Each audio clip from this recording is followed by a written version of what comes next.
വൈക്കോല് ഏറ്റാൻ വന്നാണ്. സിറാക്ക കുറച്ച് ഏറ്റാനുള്ളു പറഞ്ഞു വന്നപ്പോ 1 കിലോമീറ്റർ ഏറ്റാണ്ട്.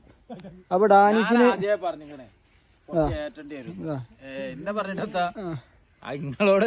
അപ്പൊ ഡാനിഷിന് അപ്പൊ വണ്ടി പരമാവധി അടുത്തേക്ക് എത്തേണ്ടടുത്തേക്ക് വരാറുണ്ട്.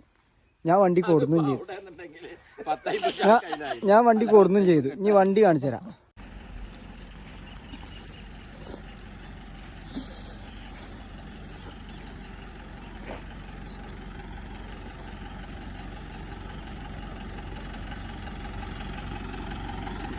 വണ്ടി അപ്പതാ ഉച്ചയിലും വലുതും അടിയിലാറുമാതിരി അടഞ്ഞവിടെ സെറ്റായി. ബാക്ക് വീലൊക്കെ